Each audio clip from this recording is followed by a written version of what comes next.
Okay, so the TurboGrafx-16 version of Bomberman is probably the best version ever. It's certainly the best one I've ever played, although the one of the Xbox Live versions is pretty close.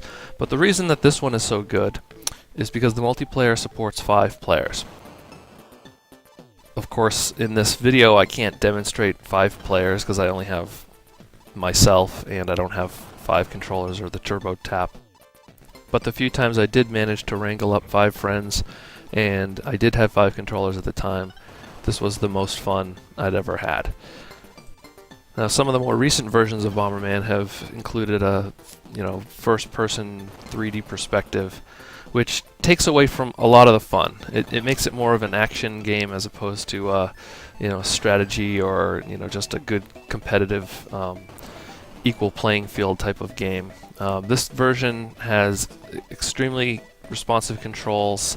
You never really feel that you got gypped because your head or your foot is peering over, 1 or 2 pixels past the block, and you just barely got killed. You always kind of feel it was your fault, like you placed the bomb too early and you weren't able to run over it, or you placed the bomb too late and you got stuck somewhere or whatever. But it never really felt that you were getting gypped if you were to die. It always felt like it was your fault and you deserve to die because of that.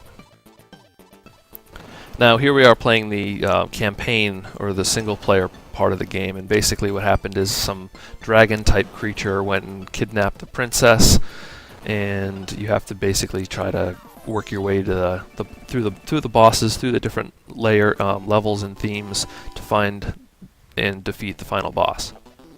So if you're not sure how Bomberman works, if you've never played it before, basically you're a guy that throws down bombs, and those bombs can blow up blocks, enemies, and yourself if you're not careful.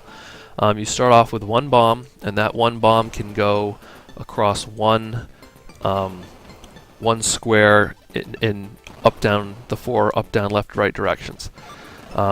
As you progress through the game, you'll pick up more bombs. As you see here, I have 2 bombs now, and you can also pick up more flame length to them. So instead of just the 1 square, they'll go across 2 squares and whatever. If you place 2 bombs next to each other and they're within range, so that one can blow up the other one, that first bomb will trigger the second bomb, and they'll both pretty much go off at the same time. So there's a 2 or 3 second delay before the bomb goes off. Some of the power-ups allow you to remotely trigger your bombs, so you can place them down and just wait for the enemies to come by. Some of the power-ups allow you to walk faster. As I already said, you can pick up more bombs, you can pick up longer flames.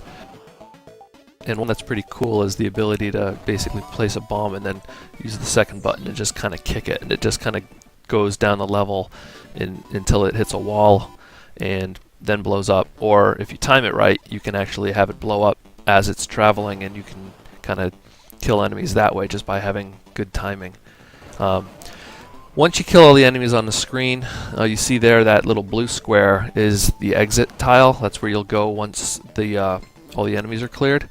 But if you bomb that tile like I'm doing here, more enemies come out, so it's not something that you really want to do, because it just makes your work harder. Here I get trapped by an enemy and I get killed, so the enemies basically will kill you as soon as they touch you.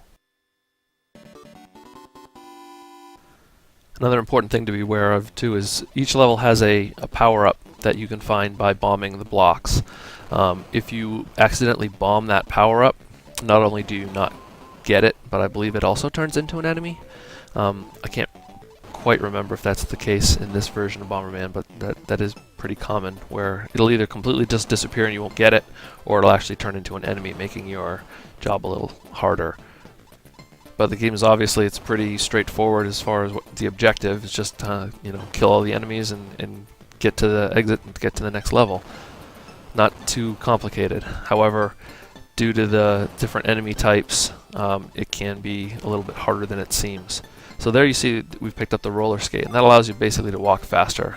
It's hard to I don't know if you can actually tell just by looking, but you actually you are a little bit more mobile, and you have a little bit better speed, so you're able to get not only out of the way of your bombs, but in multiplayer games you're able to get out of the way of the other players' bombs. Multiplayer is pretty straightforward. Basically, you're all Bombermen of different colors, and you just want to be the last surviving Bomberman. That's typically the objective. I can't remember in this version of the game. I think that's pretty much the objective, but there are some of the more modern releases that have different objective game types, like paint, where you have to paint your bomb when it explodes, paints the floor tiles your color, and the winner is the person who has the most tiles painted at the end of the game, whether it be a time limit or a death or whatever.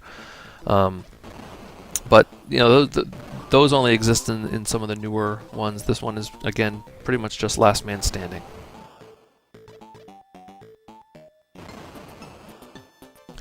The enemies at this point in the game are pretty much all the same. They just kind of walk back and forth and have different appearances. Some of the enemies later on in the game are a little bit more aggressive as far as attacking or whatever. That power-up that we just picked up is the one that allows us to trigger our bombs to go off when we want them to, not after a set period of time. So basically you place the bomb with one button and you use the other button to perform the detonation. So you can basically just place it somewhere where you want it, and then when an enemy gets near or whatever, trigger it manually, and then boom. It takes a lot of the guesswork and some of the timing out of it. It's a little easier to use, but you got to remember that again, if one bomb touches a second bomb, they'll both go off despite only triggering the first bomb, and you have to actually press the button a second time or additional times for every bomb that you've placed down. I believe you can have 4, maybe 5 bombs maximum in this version, and the flame length can be about 5 or 6, so you can pretty much fill the whole screen at times. If you're pretty good, you can get flame almost on all the tiles. Pretty good coverage. It's a lot of fun.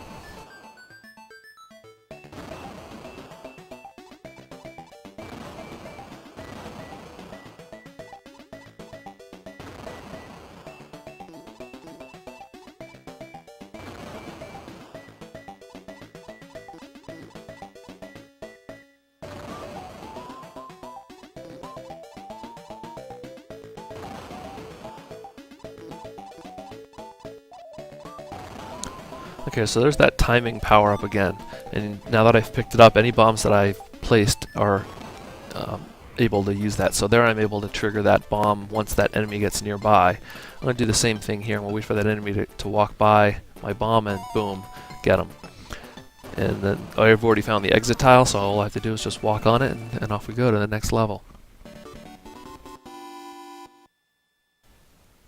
So this level, you'll notice that there's no bottom wall, and that's because this level scrolls beyond the visible, there's a top half and a bottom half, so this level is larger than just whatever fits on a screen.